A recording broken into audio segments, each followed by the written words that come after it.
Il y a un mec derrière qui a quand même voulu faire grossir ses seins le plus possible. Oh mon dieu, c'est lui qui a tout dessiné. Ok, c'est bon. Genre, il y a aucune... y a rien de bien. Dès le début, en fait. C'est lui qui a décidé, ça va être quoi la forme de son visage. Mais vous imaginez le niveau d'emprise qu'il faut avoir sur quelqu'un pour faire ça? Oh, mais quelle bande de fils de pute. Oh, immédiatement les gens se sont foutus de sa gueule parce que, oh là là, regardez, elle est triste, mais elle a des grosses tototes. Émote supprimée, émote supprimée, émote supprimée. Hein. Ah mon dieu, mais vraiment, c'est un porc. Il me fait vomir.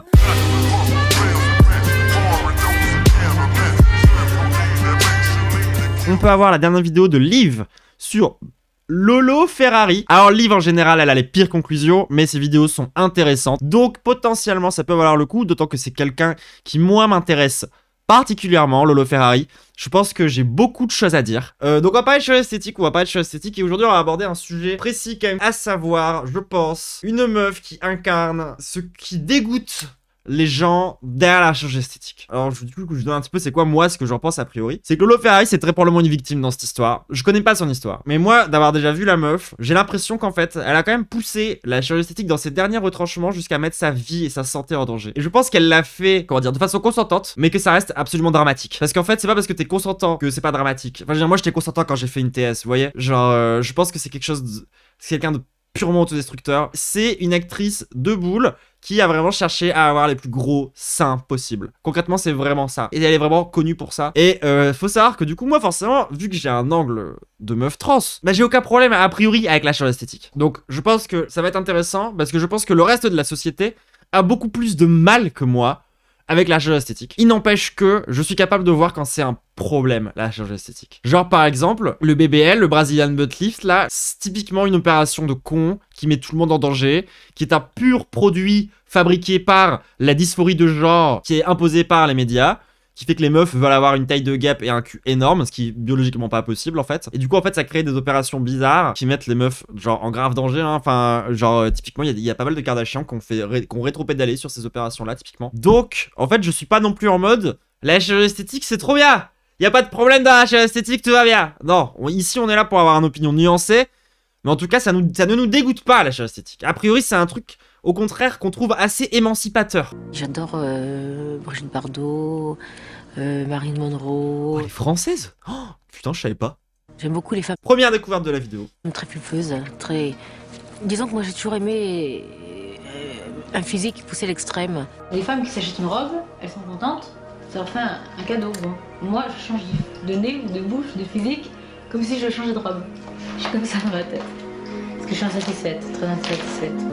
Et la vérité aussi, c'est que moi, ma théorie, alors encore une fois, je ne peux rien prouver, mais la plupart des gens que je connais qui sont à fond dans les trucs de body modification, un peu vénères comme ça, qui s'en foutent un peu de leur condition physique, souvent c'est des traumatisés aussi.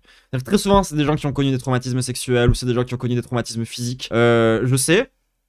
RPZ la team, moi j'ai vraiment très peu de considération pour mon propre corps et typiquement je sais que c'est lié à cette période là de ma vie. Non t'es moche. Ouais. En fait non, ça dépasse vraiment un truc de... Je vois ce que tu veux dire, Biflocus, sur on se sent pas bien dans son corps donc on a envie d'en changer, mais en fait toutes les personnes qui se sentent pas bien dans leur corps n'ont pas aucune considération pour leur corps. C'est vraiment différent. Il y a vraiment ce truc de quand t'es mal dans ta peau et qu'en plus de ça on va dire t'as déjà l'habitude de te scarifier, t'as déjà l'habitude en fait de t'attaquer à toi-même, t'as déjà ce genre de comportement autodestructeur, du coup en fait typiquement bah tu peux y aller à balle sur ces trucs là, et en soi moi genre j'y vois pas vraiment un problème en tant que tel, tu vois, genre si une personne elle est traumatisée physiquement et qu'elle décide pour s'en remettre de se recouvrir l'intégralité du corps de tatouage, j'ai aucun problème avec ça. Vraiment aucun problème avec ça. Parce qu'en fait, c'est complexe. C'est vraiment des situations hyper compliquées dans lesquelles, effectivement, ça a une dimension tragique.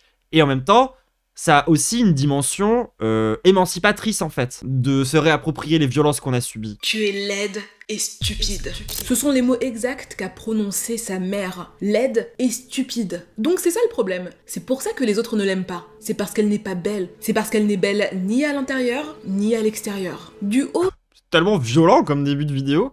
de ses 6 ans, la petite Ève a le cœur brisé. Si sa propre mère ne l'aime pas, c'est qu'il y a un vrai problème, et elle va s'en charger. À ce moment-là, Ève Valois se promet qu'elle deviendra la plus gentille et la plus jolie petite fille qui existe. Une fille si adorable que personne ne pourra la détester. Un jour, on a la même origin story. elle sera aimée du monde entier. On a vraiment la même origin story. 31 ans plus tard, Elisabeth Alexandre... Sauf la partie, moi ma mère elle était cool, c'était pas elle qui m'a... mais... D'ailleurs, Eve avait tout de la poupée Barbie. Elle avait la maison avec piscine dans le sud de la France, le Ouais, on n'a pas du tout la même origin, on n'a pas du tout la même origin story. girls band, les couvertures de magazines, la Mettez-moi la taille de ces bzaises. chambre rose, les paillettes, les peluches, mais surtout, elle avait le corps d'une poupée. Quand Eve entrait dans une pièce, Bah non. Bah, genre moi, mes poupées elles ressemblaient à pas ça. Hein. 3 choses attiraient l'attention. Même les Barbie, hein. Son blond platine, ses jambes interminables, hyper fines, et son bonnet 130G. Ah, combien? Ouais, j'ai bien dit 130G. Wow! Je pense qu'elle peut tuer quelqu'un avec. Quand Eve Valois subit la première des 25 opérations de chirurgie esthétique qui feront d'elle Lolo Ferrari C'est fascinant un peu. Ok, donc à la base, le machin il était vraiment au-dessus. Ensuite, c'est parti vers le bas. de chirurgie Ensuite, ça s'est comprimé contre la cage thoracique et ça a vraiment pris tout l'espace. esthétique qui feront Et à la fin, ça n'a plus aucun sens. Genre là, tout ça, comment ça peut encore être alimenté, genre sans... Enfin, en fait, moi, c'est ça qui m'inquiète par rapport à cette histoire. C'est que la peau qui est juste là, il reste quoi dedans? Parce que c'est un organe quand même. Hein. Elle veut que les autres s'intéressent à elle. Elle ne veut Ça, je comprends tout à fait. plus être la petite fille laide et stupide sur laquelle sa mère criait matin, midi et soir. Elle veut être celle que tout le monde désire à ses côtés. Malheureusement, la réalité sera complètement différente. Ces énormes seins feront d'elle une bête de foire que les médias prendront plaisir à exhiber. Bonsoir, Madame Lolo. Oh mon dieu. Oh mon dieu. Ah, on est avant les années 2000. J'avais oublié ce détail. Ah, ça va être dur. Oh mon dieu. Ah oui, c'est vrai que c'est un passage médiatique. Oh, il y avait tout cet aspect-là de sa vie. Ouf. Hot take, c'est une meuf trans car elle passe de femme à surfemme. Oui, moi, alors, mais ça, c'est pas... Et ça, c'est un peu mon opinion sur le fait que la transition, c'est pas un truc réservé aux personnes cis. Moi, j'ai un vrai discours là-dessus. Typiquement, je connais trop de personnes, des mecs qui ont fait des transitions pour devenir des vrais mecs. Genre pas mal de mascus, pas mal de go muscu en fait. C'est quand même vraiment des transmasques. Hein. Je suis désolé. Ils prennent de la testostérone en fait. Ils changent leur corps, ils passent de non-binaire bizarre, geek, puant, à gros mec musclé qui fait peur, puant. Bah ça reste une transition en fait. Je suis désolé. Et techniquement parlant, je pense que le Lolo Ferrari c'est un peu l'équivalent. Meuf, c'est un peu une meuf cis qui a transitionné. Quand je peux dire plus un mec que je ne le suis, bah demande à tous ces mecs chauves sur internet qui t'expliquent qu'en fait t'es pas un vrai mec, que t'es pas un vrai homme. Et d'ailleurs c'est marrant, je révisais un peu ContraPoint, et ContraPoint elle disait beaucoup ça. Elle avait jamais vu autant de dysphorie sur les forums des incels qu'elle en a vu par exemple sur des forums de personnes trans. Il y en a autant en fait. Et pour moi genre les incels go muscu qui ont vrillé, qui sont devenus... Bah il y a un monde dans lequel ça aurait pu être des trans, juste simplement ils ont transitionné dans leur genre de départ. Mais oui, moi je suis d'accord avec cette take. En mode, Lolo Ferrari c'est un peu une meuf trans. Ouais, je suis d'accord. Parce que je pense que c'est une meuf qui vivait de la dysphorie. Elle se voyait dans le miroir, elle voyait pas une vraie femme, elle voyait pas quelque chose d'aimable, elle voyait un monstre. Et du coup, elle a transitionné. C'est vraiment passé de, tu te définis toi-même comme étant pas un vrai homme ou pas une vraie femme, donc en fait tu te définis toi-même comme étant une espèce de personne non binaire, et tu transitionnes vers le genre que tu désires, tu vois. Genre, il y a vraiment un côté où il y a beaucoup de points communs.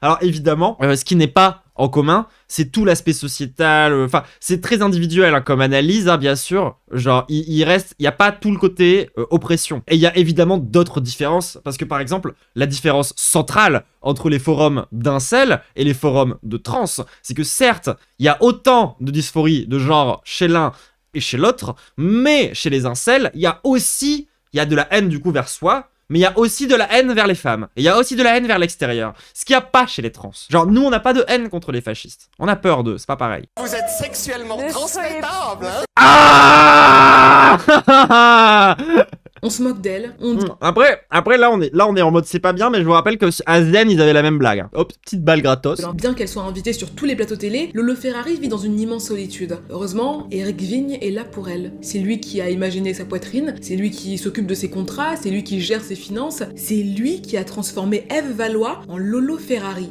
Bizarre un peu, non? Et qui, selon certains, l'aurait tué. Ouah, ça, c'est l'air sombre. Elle a littéralement dit, d'après pas mal de monde, cet homme-là a transformé cette femme-là. Donc, elle sait pas... Ok, bizarre. Il avait un contrôle sur toutes ses finances et tout le reste de sa vie et tous les aspects de sa... Bizarre. Elle était isolée et elle était très seule. Il y a que... Enfin, pense les gens... je peux quand j'ai des baguettes, je peux taper sur ma... Oh, c'est trop stylé. J'ai l'impression d'être dans Kung Fu Panda. Bref, vous voyez très bien où ça va. Moi, je le vois venir à la gros coin de maison, ça va être horrible.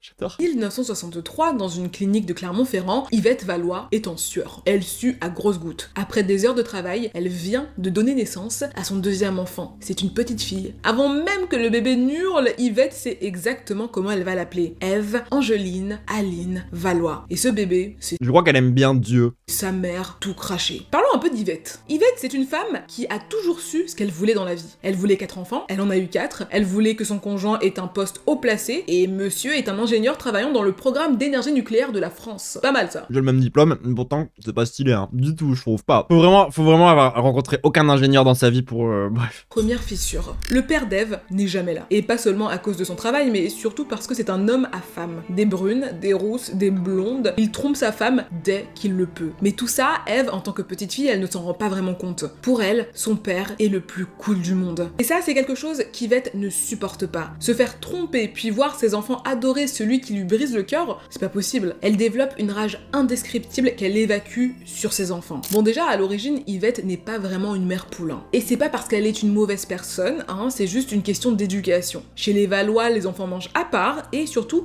ils vous voient leurs parents. Mais je savais Ah.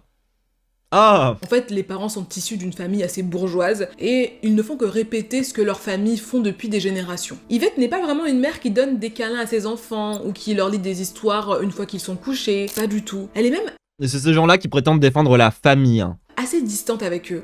Je suis quelqu'un de très très dur, qui ne prend pas les enfants dans les bras, qui ne les embrasse pas. Et c'est donc pour ça que quand son mariage commence à tomber en ruine, elle n'hésite pas à passer ses nerfs sur eux. Et surtout, sur Ève. Parce que Ève lui rappelle énormément son mari. On hérite beaucoup de choses de nos parents, hein, que ce soit physiquement, matériellement, ou bien humainement. Et bien, la mère d'Ève lui a appris à se haïr, à détester chaque micro-particule de sa propre personne. Du coup, son regard se déforme. À chaque fois qu'elle jette un coup d'œil dans un miroir, elle aperçoit une créature horrible, un monstre qui C'est exactement les mots que j'ai employés tout à l'heure. Est-ce que vraiment je vais continuer à souligner chaque fois que je fais un troisième œil sur cette chaîne ou pas bien quand on voit dans le futur à ce point. Et si elle ne peut pas devenir quelqu'un d'autre, elle préfère mourir. Il est clair qu'Ève Valois ne s'aime pas du tout. Et par ricochet, elle est convaincue que personne ne peut l'aimer. Mais à 15 ans, elle a un déclic. Elle réalise que les... Ça, c'est un des pires trucs, hein, en vrai, dans la solitude et dans le self-hate. Le fait que quand tu te détestes à un certain point, tu ne peux même pas envisager que d'autres personnes t'aiment. Parce que tu peux penser assez vite, oui, c'est bon, moi je me déteste un peu, mais je peux comprendre que certaines personnes m'apprécient et tout. Et quand t'arrives à un certain stade de la self-hate tellement profond que genre tu ne peux même pas envisager que quelqu'un d'autre t'aime, parce qu'en fait, t'as déjà tellement pas l'impression d'être toi-même. Parce que ce que tu vois dans le miroir, c'est tellement un monstre. C'est très transcoded en fait. Hein. Et du coup, t'as une vision déformée de l'amour aussi. Et de l'amour en règle générale. Hein. On parle pas que de l'amour amoureux. Genre là, on parle vraiment de quand t'as été élevé par une daronne comme ça. C'est tout ton système relationnel en fait qui risque de prendre cher derrière. Et évidemment que du coup, ça devient une meuf qui potentiellement en fait est en turbo dépendance affective. Il suffit qu'elle soit tombée sur un mec qui avait très envie de sortir avec Barbie. C'est peut-être comme ça que ça a mal tourné aussi. Après, il y a un monde dans lequel, genre... Moi, je pense qu'une meuf comme ça, qui a vécu ça, potentiellement, la chirurgie esthétique, ça peut vraiment l'aider, tu vois. Le problème, j'ai l'impression qu'en fait, il y a un mec derrière qui a quand même voulu faire grossir ses seins le plus possible. Et c'est pas tant, genre... je pense qu'en fait, elle aurait pu s'arrêter assez vite. Et j'ai l'impression qu'en fait, ça a été poussé. Mais je sais pas, hein, peut-être que c'est pas ça. Dès que l'adolescente comprend ça, elle commence à jouer de ses charmes pour se faire inviter en boîte de nuit. On va dire qu'elle devient une habituée des discothèques de la boule. À 16 ans, elle a sa première relation sexuelle. Elle se passe dans une voiture avec un homme de 35 ans. Et ce sera... Oh, mon dieu. Oh non. Putain, j'allais dire, moi, c'était au même âge, dans un parc. Et juste là, elle a rajouté le 45 ans, là, et j'étais en mode, Ah non, bah c'est qu'une meuf de mon âge, moi j'ai de la chance. C'est tellement transcoded. Je suis désolé par contre. C'est aussi tellement trans. De faire sa première fois avec une personne qui a 30 ans d'écart avec toi, parce que dans le village, il y a que cette personne-là qui comprend ton orientation de genre. Et où du coup c'est la seule personne avec qui tu peux faire... Non, c'est pas basé, non. C'est parmi les pires choses de la communauté LGBT, hein. Le grooming, c'est vraiment parmi les trucs les plus abominables qu'on a au sein de la commu. Donc non, pas basé, non. Mais ça reste très transcoded. À l'origine, Ève se rêve médecin anesthésiste. Rêve bizarre. Le projet tombe à l'eau et après le bac, Ève commence à travailler. Elle pose pour quelques magazines girlies, elle travaille parfois comme barmaid, mais son vrai passe-temps, ce sont les boîtes de nuit. L'adolescente est dehors presque chaque soir. Elle me dit je préfère me laver les verres derrière le bar pour qu'on me voit parce qu'on l'avait mis à l'office et elle voulait être vue.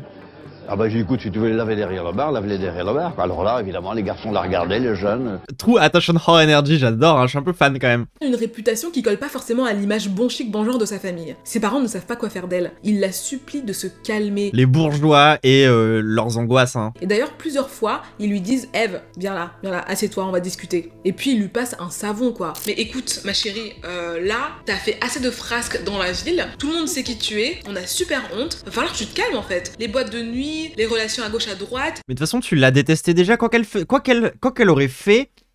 T'aurais dit qu'elle avait aucune valeur et tout, donc en fait c'est ta faute. D'ailleurs, t'as pensé à te marier là? Il est peut-être temps de le faire ça. Ce que Oula. ses parents ne comprennent pas, c'est qu'Eve a désespérément besoin d'amour. Pendant 5 ans, Eve se laisse dériver et ça l'use énormément. Dans le même temps, elle se met à rêver du grand amour, d'avoir des papillons dans le ventre, d'être avec un homme qui l'aimera vraiment, qui ne la quittera pas au premier coup de vent. Ça c'est horrible. Enfin, tu te retrouves vraiment genre en fait séparé en deux entre à la fois ton désir de liberté et d'avoir envie d'être une salope et en même temps ton matrixage par la société, la culture romantique. En 1986, il semble que ses prières aient été entendues. Dans le pavillon des Valois, la sonnerie du téléphone retentit. Et quand Yvette décroche, c'est une voix masculine à l'autre bout du fil. Un certain Éric Vigne. Et Éric est super charmant. Il a la tchatch et il arrive à se mettre les parents d'Eve dans la poche. À ce moment-là, eux, tout ce qu'ils veulent, c'est que leur fille se calme, qu'elle arrête d'aller en boîte, qu'elle commence à vivre une vie rangée. Et Je crois que c'est elle plus jeune, ça, du coup. pour eux, Eve... Je crois que la nana, elle était déjà bien calme, pulpeuse, hein. Genre, franchement, ça allait, quoi, déjà. Quelques semaines à quelques mois plus tard, un homme brun sonne au portail des Valois. C'est Éric Vigne. Elle est tombée sous son charme. Elle ne tient pas compte du fait qu'il sort tout juste de prison pour une affaire de drogue. Pas du tout. Elle s'en fiche qu'il ait déjà été marié, et en plus qu'il est un enfant dont il n'a pas l'air de s'occuper. Elle n'est pas non plus inquiétée par le fait qu'il ne soit pas stable professionnellement. Pour elle, cet homme de 15 ans, son aîné, est son prince charmant. Il lui dit Ah ouais, c'est dur en vrai. Genre vraiment, ça pue le manipulateur social, hein.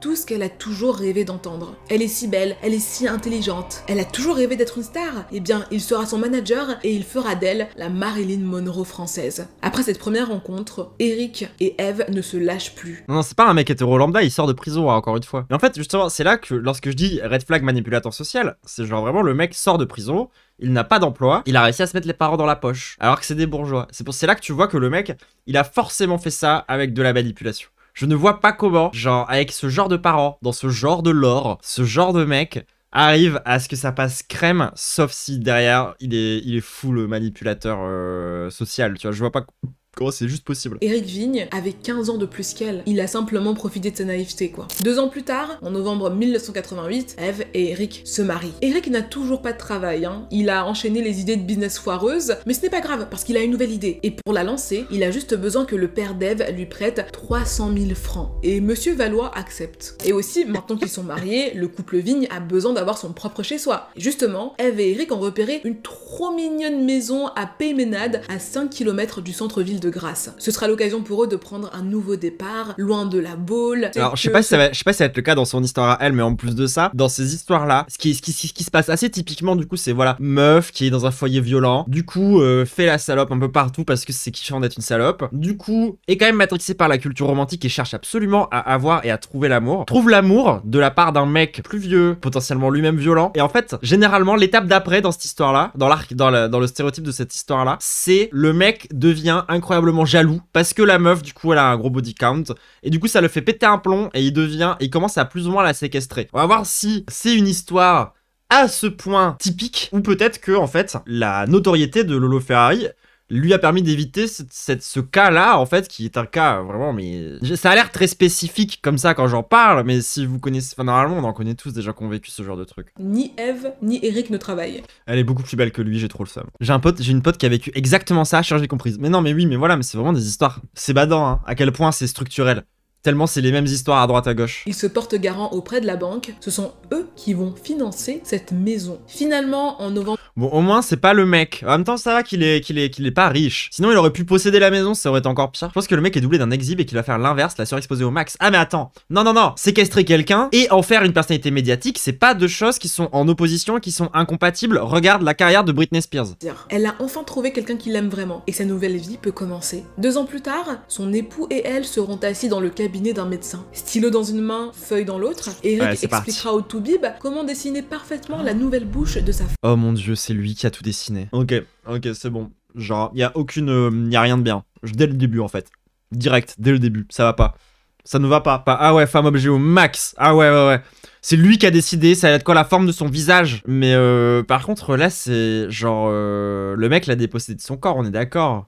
Symboliquement parlant, c'est ce qu'il vient de faire. Enfin, c'est même pire que ça, en fait. C'est vraiment badant. Il y a un problème. Chaque fois qu'Eve se regarde dans le miroir, elle se dit « il y a un problème ». Certains jours, c'est son nez. D'autres jours, elle a l'impression que ses seins sont trop petits. Et d'ailleurs, pourquoi ses jambes Tellement trans. sont-elles aussi musclées? Tellement trans. Souffrant de dysmorphie, Eve Valois ne se voit pas telle qu'elle est réellement. Et c'est quelque chose qui la ronge au plus haut point. Eve rêve de devenir pin-up. Et vu qu'elle est naturellement jolie, elle décroche quelques contrats. D'abord dans des magazines tout publics. Putain, moi aussi je veux être pin-up.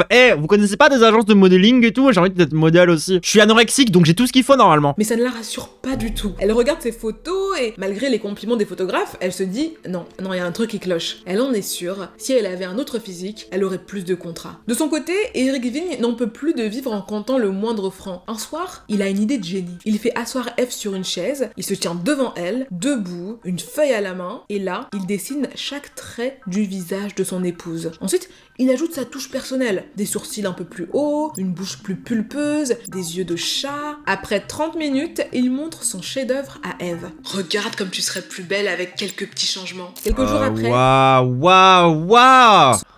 Le mec est fou. C'est hyper badant. C'est hyper badant que le mec il ait fait tout ça. Oh, celui-ci c'est peut-être le pire de tous parce qu'il a vraiment fait des efforts de ouf et tout pour changer la forme de son crâne. C'est une dinguerie. Mais vous imaginez le niveau d'emprise qu'il faut avoir sur quelqu'un pour faire ça? Quelques jours après, Eve subit sa première opération de chirurgie esthétique. Après cette première opération, la jeune femme devient une habituée des cliniques esthétiques. C'est comme si elle avait trouvé un... Ah puis ouais, il y a un vrai truc aussi de... En particulier dans les milieux comme ça, un peu de bourgeois, dans lequel genre la chirurgie esthétique ça finit par devenir vraiment un truc quotidien presque, enfin genre ça fait vraiment partie de la vie. Sans pour autant voir qu'en fait ça reste des opérations de chirurgie. Même si moi du coup je défends à fond la chirurgie esthétique, ça reste une opération de chirurgie, genre c'est pas un truc que tu fais comme as. T'es pas censé être désensibilisé à ça. Une partie de son corps l'énerve, un coup de bistouri et c'est réglé. En tout, elle se fera refaire le visage 25 fois. Ses yeux, ses lèvres, ses pommettes, son nez, son menton, son front. Putain, 25 fois... Oh là là. Ah, mais les conséquences que ça doit avoir sur ta vie quotidienne. Comme les tatouages un peu, non. Bah non, parce que les tatouages, il y a zéro moment où ça met ta vie en danger, je suis désolé. Le tatouage, c'est pas une opération de chirurgie. Peut-être c'est considéré comme ça par l'autorité de santé, pour faire en sorte que les tatoueurs, ils aient une hygiène irréprochable. Donc c'est possible que ça soit considéré comme étant une opération de chirurgie. Mais je suis désolé. C'est pas comparable. Tu peux pas comparer, genre faire grossir tes lèvres et changer la forme de ton nez avec un tatouage. C'est pas pareil. Ah, après tu compares peut-être avec le côté, tu te fais un tatouage et après t'en fais d'autres et du coup ça devient un truc et ça rend accro. Bah alors oui et non, hein, parce qu'encore une fois, genre moi, je m'en suis fait un tatouage, hein, il est là. Attendez, hop, j'étais en mode, ouah, trop bien, je vais pouvoir en faire plein d'autres. Puis après je suis devenu pauvre. Du coup, bah depuis j'ai pas de tatouage en plus. Du coup, ouais, l'addiction vite fait quand même.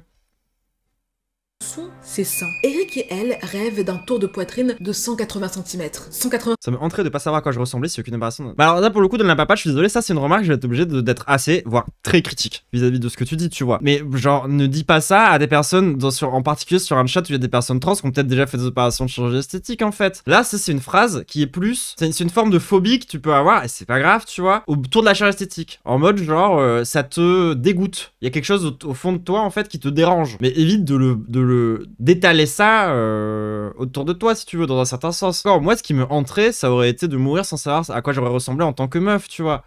Donc en fait ça veut rien dire à part genre foutre de la dysphorie, enfin, genre voilà, faut faire attention avec ce genre de truc, faut faire un peu... Et c'est pour ça que je vous ai dit, faut pas pour moi faut pas avoir un discours anti-chirurgie esthétique. Je vous rappelle quand même qu'à la base la chirurgie esthétique ça sert quand même pour les gens qui sont des grands brûlés, pour les gens qui ont des déformations liées à des problèmes de santé, liées à des accidents, et qui sert en fait derrière à eux mieux supporter leur vie après cet accident-là. À la base, c'est quand même à ça que ça sert. Ça a bien d'autres dimensions. Pour les gueules cassées de la Première Guerre mondiale, bah typiquement oui. Après 2-3 ans, Eve affiche un tour de poitrine de 116,84 cm. Et c'est là que les problèmes commencent. Les chirurgiens esthétiques, heureusement, refusent de l'opérer. Ils lui disent « Madame, c'est trop en fait. Votre peau, elle est trop tendue, il y a risque de rupture, c'est dangereux. Nous, on ne peut pas le faire. » T'imagines un médecin, il te dit ça. En tout cas. La plupart des femmes veulent juste un décolleté un peu plus rempli. Elles n'ont pas envie de ressembler à des poupées Barbie grandeur nature. Alors forcément, les usines d'implants n'ont rien. C'est vrai que si je peux avoir une poitrine un peu plus remplie. Mais ce n'est pas grave. Eric Vigne est un homme plein de ressources. S'il n'existe pas d'implant à la hauteur de ses objectifs, il va les faire fabriquer lui-même. Plusieurs nuits de suite, Eric calcule le volume et le diamètre qui donneront à sa femme un bonnet 130G. Il sort ses vieux livres de maths, il s'improvise un peu anatomiste. Au cours de ses vadrouilles, Eric a fait beaucoup de rencontres. Et là, il se souvient qu'il a le contact d'un ingénieur. Au téléphone, il lui dit « Écoute mon pote, est-ce que tu pourrais me fabriquer des moules d'implants mammaires à partir des croquis que j'ai dessinés ?» Contre toute attente, son ami lui dit « Ouais, pas de problème !» Au début, Eve avait des implants en silicone. Et quand Eric décide de refaire lui-même sa poitrine, il passe aux implants mammaires à solution saline. L'avantage de ces derniers, c'est qu'on peut ajouter du liquide à l'intérieur une fois qu'ils sont posés. J'imagine à travers une seringue. C'est comme des poches qu'on met sous le sein et qu'on remplit à volonté. À titre de comparaison, les implants en silicone, eux, sont pré-remplis. Et le seul moyen d'en avoir de plus gros, c'est de les changer. Le plan d'Eric est simple. Installer des implants à solution saline sur Eve, et puis les gonfler progressivement. Et vu qu'il a déjà les prothèses, il lui manque ça craint, il veut faire ça sans aucun médecin ou quoi, genre. Juste un médecin. Contre toute attente, encore une fois, parce que vraiment là, les attentes sont bravées, hein. Marc Roubaud, un chirurgien, accepte. Je l'ai opérée parce que je savais qu'elle était capable d'accepter cette intervention, qu'elle était capable d'y faire face, et que quelque part... J'ai été payé quasiment 4 ou 5 fois le prix d'une opération traditionnelle. Son désir était tellement puissant, tellement fort. Elle avait tellement envie de changer sa vie. Elle avait tellement envie de travailler. Est-ce que c'est vraiment elle qui en avait envie? Elle savait qu'il fallait qu'elle en passe par là. Il fallait qu'elle en passe par là. Écoutez bien. D'avoir des seins qui correspondaient à ses envies intérieures. Ses envies intérieures ou ses envies extérieures? Ouais. Que je l'ai opéré vraiment en toute quiétude. En toute quiétude. Au début, le chirurgien injecte 2 litres de liquide dans chaque sein, ce qui est déjà énorme, genre. Ça doit peser hyper lourd. Après plusieurs séances, Eve se retrouve avec 2,3 litres dans chaque sein. C'est comme si vous portiez 3 bouteilles d'eau cristalline dans chaque sein. C'est énorme, c'est horrible. À ce stade, sa peau est... C'est tellement handicapant et c'est tellement mauvais pour ton dos, genre... tellement tendue qu'elle-même a peur que ses seins éclatent. Et... Ah mais oui, mais tu m'étonnes. Ah mais tu dois vivre dans la peur, genre. Et à cause de la taille énorme de sa... Parce que genre, moi, ma sœur, déjà, elle avait des bzaises plutôt énormes. Qu'est-ce que ça lui a apporté, ces gros seins, à ma sœur? Principalement, des problèmes de dos et du harcèlement scolaire. Franchement, quel kiff, hein, vraiment... Pour moi, les seins, c'est pas quelque chose de... Je sais que c'est sexuel pour les hommes, je sais que c'est sexuel pour les femmes, pour les gens, mais pour moi, c'était pas sexuel. C'était quelque chose de... qui me faisait un garde-fou, qui me remplaçait l'enfance que j'avais pas eue. Pour moi, c'est la mère, parce que quand on y Freud, les seins, c'est la mère, la... Oh mon dieu, mais... putain, merde. La maternité, le lait... elle est trixma, la pauvre. Vous l'avez compris, les vignes ne travaillent pas. Ils ont besoin d'argent, de thunes, de flouze. Il est temps de rentabiliser toutes ces opérations de chirurgie esthétique. Mais pour ça, il ne faut pas qu'un physique, il faut aussi un nom qui claque. Pour des raisons assez évidentes, Eve choisit de s'appeler Lolo. Et elle rajoute sa touche personnelle en ajoutant le nom Ferrari. Alors contrairement à ce que beaucoup de gens peuvent penser, c'est pas du tout un clin d'œil aux voitures de luxe. En fait, c'est tout simplement le nom de famille de sa grand-mère maternelle. Lolo Ferrari est née. Dès le départ, elle mise sur sa poitrine XXL pour faire parler d'elle. Au début, elle fait des shootings érotiques dans son jardin, et puis elle passe un cran au-dessus. Elle se lance dans les films érotiques. Un film érotique, c'est un peu comme un film X, mais on voit moins de choses à l'écran. Un film érotique, c'est un film porno en beaucoup plus chiant. Lolo se dit, ok, je vais me lancer dans les films X pur et dur. Donc j'ai fait trois films X, et après j'ai arrêté complètement, et cette image-là... Moi d'ailleurs, c'est marrant ça, parce que genre justement, j'ai une espèce de posture un peu... où genre, je trouve que érotique, c'est un truc que enfin, c'est un peu genre un mot que je trouve un peu red flag. Trop de gens que je connais en fait ont utilisé ce mot pour en fait justifier un peu des trucs dégueux qu'ils faisaient derrière faire à des meufs ou des trucs comme ça, tu vois. Et aussi, de base, je trouve que c'est vraiment un terme pour dire on fait de la pornographie mais de façon vraiment noble, hein, vous inquiétez pas, il y a pas de... Et c'est pas la même chose, hein. C'est vraiment pour se distinguer quand tu fais exactement la même chose. Et du coup, moi, je me suis toujours dit que si jamais je devais faire du X, je ferais pas de l'érotisme, je ferais de la pornographie, en fait. Désolé, hein. Quoi, l'érotisme, c'est un truc stylé de bourgeois, et la pornographie, c'est un truc de bof, tu vois, genre, ça me saoule. Ben Never vibe, non, alors, attends, Ben Never, pour le coup, vraiment, on pourrait en parler de son porno pendant des heures, à tel point, tout est problématique dans ce qu'il a fait. à tous les niveaux. Quelqu'un dit érotique, j'avoue que c'est red flag, ça pue les mecs bourgeois bien manipulateurs. Ouais, on est d'accord. Distraction de Roger Vulgos, distractif, Bourdieu ne l'aurait pas mieux dit. Bah voilà, on est tous d'accord, je pense. Et en l'occurrence, oui, non, désolé, Ben Never, lui, ce qu'il a fait, avant tout, ça reste quand même un coup de com' pour faire oublier les problématiques de harcèlement sexuel et de violence sexuelle qu'il y avait au sein de Marc Dorcel. Hein. C'est quand même vraiment différent, je suis désolé, genre, son porno, il l'a appelé Vrai Couple. Et à votre avis, qu'est-ce que c'est pour lui un vrai couple? Un homme, une femme, blanc, qui font que de la pénétration vaginale, du coup. Ça, c'est un vrai couple. Ouais, bah super. Il aurait pu l'appeler hétéronormativité, le porno, ça aurait été la même chose. Hein. Tout en ayant ce mépris de fils de pute, en disant, regardez, moi, j'ai filmé un vrai couple. Parce que c'est le vrai amour. Comme si, en fait, il n'y avait pas ça ailleurs. Comme si ça n'existait pas. Le porno entre personnes qui s'aiment. Genre, ça n'existe pas, des créateurs de contenu un peu amateurs qui sont vraiment amoureux et qui font du contenu entre eux, en fait, et qui font des trucs stylés tous les deux, tu vois. Ça. Non. Non, toi, tu définis ce qu'est un vrai couple. Et genre, t'es qui pour dire ça? Le mec qui a fait entre mecs. Ah bah super, hein, ça doit être bien le vrai couple. Hein. Ah, on kiffe. Hein. Genre, moi, j'aimerais bien trouver une vraie vidéo un jour. Peut-être je vais devoir la faire moi-même, hein, mais qui parle vraiment des scandales dans le porno en France. Il y a vraiment beaucoup de choses à dire, hein, vraiment énormément. Ben Never, le porno de Ben Never, un énorme problème, vraiment un énorme problème. Elle fait la une de tous les merci magazines. pour le follow. Sa carrière est lancée. Elle est immédiatement repérée par un certain Jan Bucois, un producteur belge. Lui, il la veut dans son prochain film Camping Cosmos. Ce sera son tout premier vrai rôle. Moi, j'ai le rôle d'une femme assez névrosée qui recherche toujours le bonheur, le plaisir, le désir avec un homme et je ne le trouve jamais. Et finalement, à la fin, je meurs, quoi, parce que je me suicide, quoi, parce que je suis malheureuse. Une caricature. Genre le mec, oh là là, c'est gravissime. Je suis désolé, moi ça me met vraiment pas bien. It was not the Beatlemania, it was the Lolomania. Elle pose aux côtés de Jean-Paul Gaultier, elle apparaît fréquemment dans l'émission Eurotrash de la British Channel 4. Les plateaux télé se l'arrachent. Tout le monde veut un bout de Lolo Ferrari. Elle trouve vraiment toutes les pires expressions possibles. Lolo décide de profiter de la hype autour d'elle pour lancer Ferrari Underwear, une marque de lingerie. Et devinez qui s'y oppose? Et bah Ferrari, le constructeur automobile. Ah c'est marrant ça. Idem quand elle annonce qu'elle veut lancer les poupées Lolo Ferrari Doll, Ferrari s'y oppose. Ce qui est mais quelle bande de fils de pute, c'est son nom de famille. Marrant, c'est que sur les plateaux, Lolo Ferrari n'hésitait pas à dire qu'elle préférait les Bentley. Ah bah ouais, petite vengeance hein. Et par exemple, lors de shooting photo, elle s'affichait parfois avec des polos sur lesquels le logo Ferrari était barré. Ok, c'est un peu une queen quand même. Grâce à lui, elle signe chez Sony et sort une chanson, Airbag Generation. Il se vend 300 000 exemplaires de cette chanson. Attendez, faut qu'on aille écouter ça quoi. Pardon, Airbag Generation. Quoi? Ok, c'est un peu du génie. Attendez, il y a plein de mix. Vous voulez écouter le radio mix, le fun mix, le X-rated mix ou le party mix?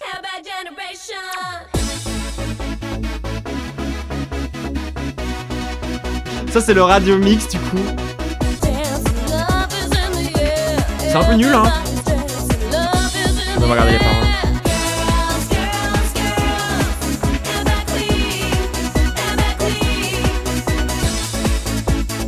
Ta ta ta ta ta ta ta ta ta ta ta ta ta ta ta ta ta ta ta. C'est nul à chier. Ah oui, c'est une sonnerie de portable, mais elle est même pas marrante la vidéo, j'ai trop le seum. Allez, on écoute la version X.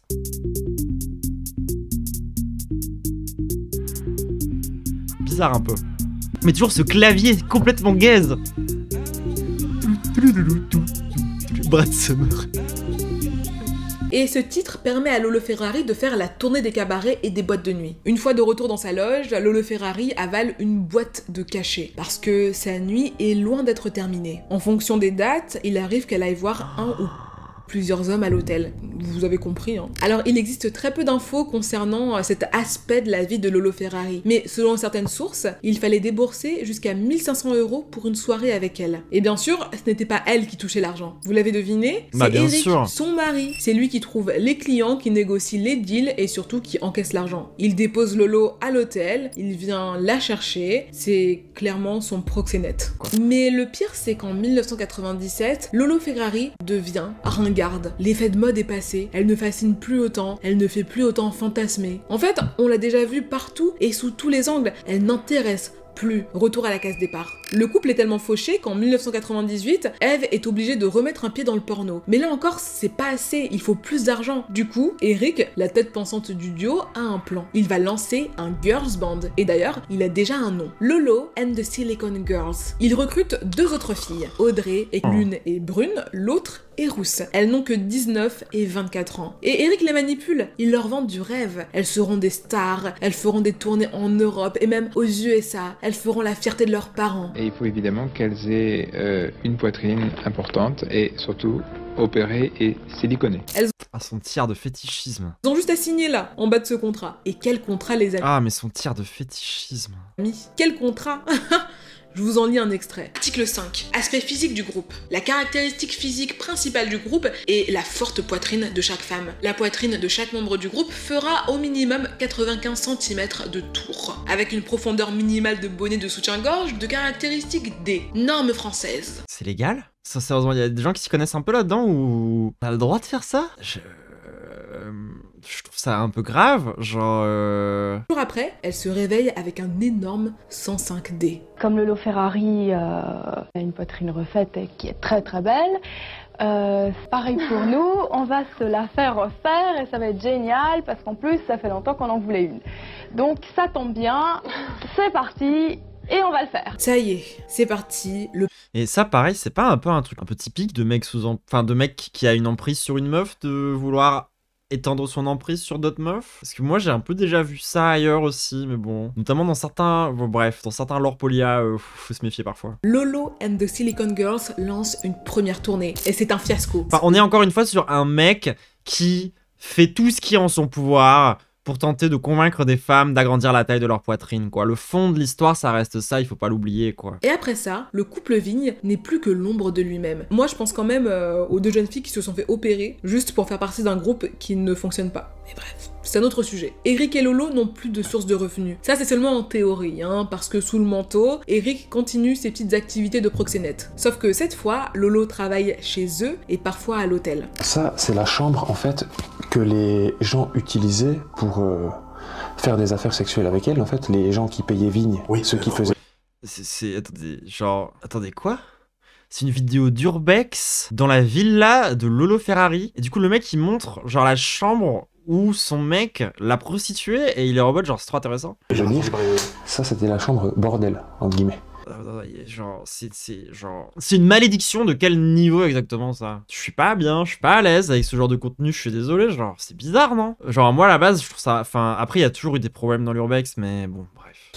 Les choses ne fonctionnent plus, hein. C'est la fin. Lolo Ferrari a connu une année de gloire avant de replonger dans l'anonymat le plus... Genre, vraiment, littéralement, le mec, genre, son travail, toute sa vie, ça a été de... D'abord, il l'a fait tourner dans 4 pornos, il s'est rendu compte que ça marchait un peu bien, ça lui a donné une opportunité pour jouer dans un vrai film, elle a joué dans un, entre guillemets, encore vrai film, qui lui a permis du coup d'être invité sur le plateau de télé, parce que tu vas pas inviter une meuf parce qu'elle fait des pornos à la télé, du coup ils avaient une bonne excuse pour l'inviter, c'est devenu une personnalité publique, il s'est servi de ce statut-là pour lui faire un max de mailles autour d'elle, pour faire la fétichiser au maximum, et tout, etc., etc., etc. Quand ça a arrêté de commencer à bien fonctionner, il a essayé de refaire la même chose avec 2 autres meufs, ça n'a pas marché. Du coup, il s'est mis à prostituer sa femme, oui. Sauf que cette fois, elle n'est pas seule. Elle est entourée d'une armada de démons. Ouais, toi, ça fait penser à des histoires assez connues, genre Loana. Mais en fait, ce qui est encore plus surprenant, c'est que genre, Lolo Ferrari, j'ai l'impression qu'il y avait ce côté où, genre, les gens en avaient encore plus rien à foutre d'elle, quoi.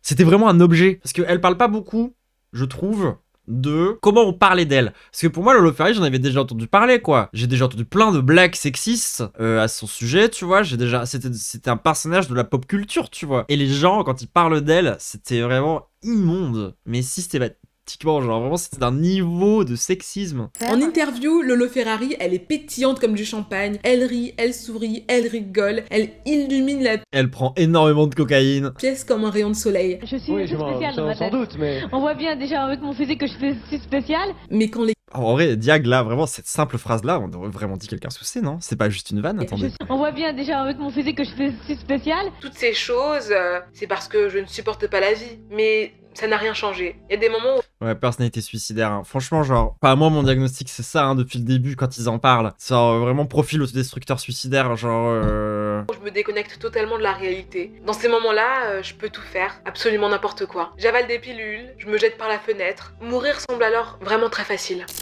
C'est terrible, ça me... C'est tellement logique avec... En fait, genre, il y a plein de gens qui comprennent pas aussi que... le concept de scarification, c'est beaucoup plus large que ce que pas mal de gens pensent, en vérité. On peut se scarifier de plein de façons différentes. Il y a vraiment beaucoup de façons de s'y prendre. Le coup des rasoirs, c'est vraiment la base. Mais il y en a plein d'autres façons, parfois plus discrètes, parfois où tu te fais des trucs qui se voient pas derrière. Il y a énormément de façons de s'y prendre par rapport à ces problèmes-là et tout, et on n'en parle pas beaucoup. Parce que souvent, on a beaucoup l'image d'Épinal de ce qu'est la scarification. Mais alors oui, typiquement la drogue. Typiquement, c'est là où je voulais en revenir. Genre, moi, je pense que y a pas mal de gens qui tombent dans la drogue, et parfois qui y restent, parce que il y a une dimension sacrificielle. Il y a un truc de se faire du mal à soi-même. Mais oui, et je trouve qu'on peut... Je pense que pour le faire, quand tu vois comment elle réfléchit son corps, comment est-ce qu'elle... Enfin, quand tu essaies d'analyser un petit peu comment elle pense, je vois une dimension de scarification. Moi, je vois vraiment des patterns liés, en fait, à ce que j'appelle en règle plus générale la pensée autodestructrice. Pour moi, ça a différents niveaux, quoi. Genre, la pensée autodestructrice, ça a plein de dimensions chez plein de gens. Genre, y a des gens qui font de l'autodestruction par le sport, par exemple. D'autres par les drogues, par la scarification. Pour moi, c'est plus ou moins lié avec ce que je pourrais appeler, genre, le désir de mort, le death wish. Parce que moi, j'ai plus l'impression qu'elle a un désir de mort que des pensées suicidaires. Après, quoi que là, elle disait quand même qu'elle voulait se jeter par la fenêtre. Ce qui est quand même vraiment très pensée suicidaire, corps. La bouffe, bien sûr, la bouffe évidemment. Oui, non, la bouffe, je sais pas comment j'ai pu oublier la bouffe dans le top 5. C'est vraiment une thématique extrêmement large, l'autodestruction. Et en même temps, c'est tellement, je veux dire, on a tous des comportements autodestructeurs, je pense, à différents niveaux, tu vois. C'est juste qu'il y en a certains où ça a été poussé très loin. Et nous, pour pas mal de gens sur ce chat, quand t'es trans, tu vois jusque où ça peut aller, en fait, tes trucs de scarification, tes trucs de mutilation et tout. Je pense qu'on est particulièrement bien placés, nous les trans pour le coup. Désolé à toutes les personnes cis du chat, pour comprendre ce qu'elle a pu vivre, je pense, Lolo Ferrari. En vrai, c'est pas un parcours si loin que ceux de pas mal de gens que je connais, sincèrement. En fait, elle tourne aux anxiolytiques. Dès le réveil, elle avale une poignée de comprimés. Ok, je me suis planté. Mais elle était quand même droguée du coup. Ah, après tu peux combiner les deux hein. Elle avait une petite fiole dans son sac avec plusieurs médicaments qu'elle ingurgitait d'un seul coup avec du coca. Non mais je suis désolé, ça se voyait un peu quand même. Jour, elle prend 12 mg de... Ah, puis troisième œil, by the way. Temesta. C'est un anxiolytique qui est extrêmement puissant. Elle mange à peine en plus, ce qui n'arrange rien. Pour tenir le coup, elle se shoot au café, au champagne et au Coca-Cola Light. Chaque matin, Eric donne 100 francs à Eve. Avec ces 100 francs, elle se rend dans des cafés et après quelques verres, elle se met à parler. On va dire que quand elle est saoule, sa langue se délie. Elle pleure sur ses rêves perdus, elle parle de son passé, de femmes connues partout dans la France. Et pendant qu'elle pleure, les gens autour d'elle, ils rigolent. Oh non, c'est pas vrai. Oh mais quelle bande de fils de pute. Oh. Mais ça va l'humanité là d'être des merdes comme ça genre? Enfin, c'était vraiment nécessaire. Ah, ça me fout le démon. Immédiatement les gens se sont foutus de sa gueule parce que, oh là là, regardez, elle est triste, mais elle a des grosses tototes. Putain de merde. Oui, exactement, un peu comme quand Loana parlait de son V chez Hanouna, genre les gens se sont mis à se marrer, enfin... Une femme de 37 ans qui subit des violences conjugales, qui a des problèmes avec sa famille et qui est stone du matin au soir. Mais finalement, le 5 mars 2000, tout s'arrête. À 14h55, Eric Vigne compose le 112. Ouais, ça pue la crise cardiaque, hein, cette histoire, non? Alcool, gueudreau, être repoussé dans les derniers retranchements physiques parce que prostituée, parce que chirurgie esthétique, parce que mec abusif. Sa femme, Eve, est décédée. Plus tôt dans la journée, rendu à l'étage pour lui parler, et c'est là qu'il l'a trouvée. Elle était allongée sur son lit, dans sa nuisette rose, manucurée, et surtout froide comme un glaçon. 10 minutes après l'appel d'Eric Vigne, la police et les pompiers sont sur place. Quand ils entrent, ils sont scandalisés. La maison est dans un état dégueulasse. C'est sale, et de la poussière partout, des vêtements sont jetés à gauche et à droite. Sur l'un des murs du salon, quelqu'un et en même temps, genre, elle est full droguée à H24 et tout. A écrit « Eric, I love you ». À l'étage, ils entrent dans la chambre de poupée où repose Eve Valois. Oh, ma pauvre, vraiment, genre, oh, c'est horrible. Ah, aussi, je le précise, il y a une dizaine de bleus sur ses jambes. Sur le mur au-dessus d'elle, un autre message est écrit. On peut lire « Si pas rentré 8 heures, divorce ». C'est triste. Oh non, mais non, mais non, mais c'est vraiment une histoire horrible. Je suis désolé, vraiment, genre. Voilà, j'ai pas envie de. J'ai pas envie de la réduire à un statut de victime, tu vois. Parce qu'elle est plus que ça, en vrai, tu vois. Genre. Enfin, la nana, elle a slay aussi à une période et tout, quand même. Mais là, vraiment, genre, c'est horrible. C'est vraiment un mec qui a eu une emprise sur elle, qui a abusé d'elle. Il l'a déformée pour son plaisir et ensuite il a menacé de la quitter. J'imagine en plus que ça devait être des trucs horribles, en mode qui d'autre que moi voudra de toi.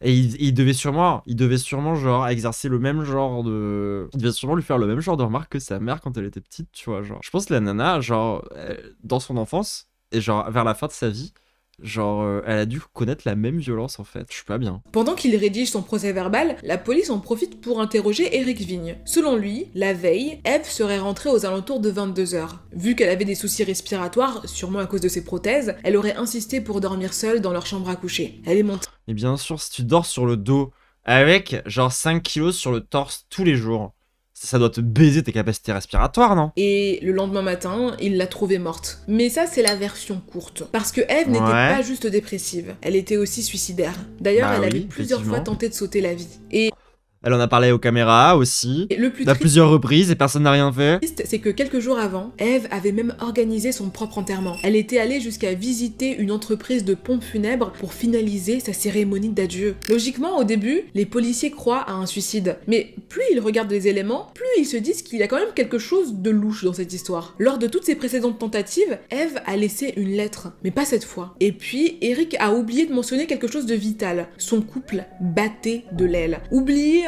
toutes les lettres d'amour du début, sa femme et lui se toléraient plus qu'autre chose. Une autre question se pose, comment Eve a-t-elle pu avaler autant de cachets alors que c'est Eric qui gardait ses médicaments?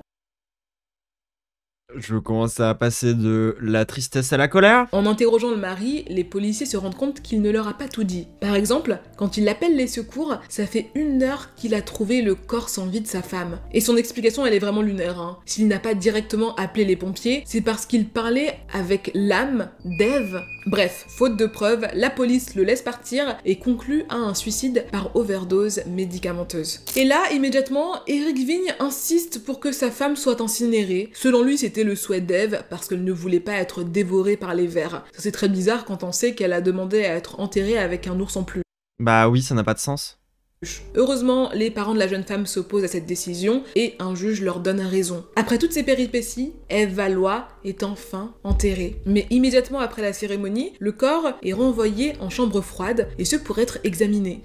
Ouais, parce que le fait qu'il ait insisté comme ça, moi ça me donne envie d'en savoir plus là. Saga Lolo Ferrari ne s'arrête pas là. Le corps de sa femme n'est même pas encore enterré qu'Eric Vigne essaie de vendre des photos d'elle dans son cercueil. Quoi? Lorsque les journalistes le contactent pour réaliser un documentaire sur la défunte, il leur dit qu'il le fera sans souci, mais pour 20 000 €. Genre le documentaire s'appelle The Dark Side of Porn, c'est clairement ce mec, The Dark Side of Porn.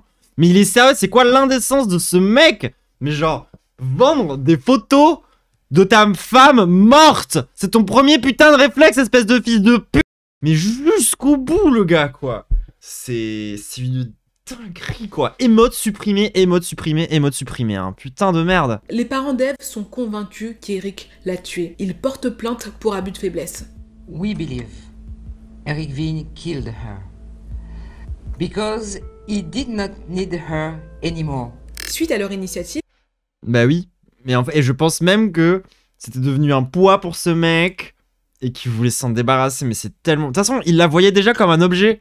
Donc en fait, ça m'étonnerait pas que oui, effectivement quoi, il s'en est débarrassé. Une deuxième autopsie est réalisée, et là, c'est le choc. Le médecin conclut que la mort par suffocation ne peut pas être écartée. Eric Vigne est mis derrière les barreaux, et il y restera pendant 13 mois. Le 20 février 2007, les charges sont abandonnées. En fait, il n'y a tout simplement pas assez de preuves. Aujourd'hui, le pavillon des Vignes est une véritable ruine. La maison a tout bonnement été abandonnée dans son jus. En fait, c'est comme si Eric était parti chercher le pain, et avait juste décidé de ne plus revenir. Le plus étrange, c'est que tout à coup, lui qui tenait tellement à faire respecter les dernières volontés de sa femme, n'est plus si pressé que ça de la faire incinérer. Contacté par les équipes de gala, il répond cash « Je vais probablement le faire un jour, mais ce n'est pas très urgent. Maintenant, son corps est largement abîmé, donc ça ne sert pas à grand chose de le faire. » Parle encore de son corps. Ah, mais il est dégueulasse.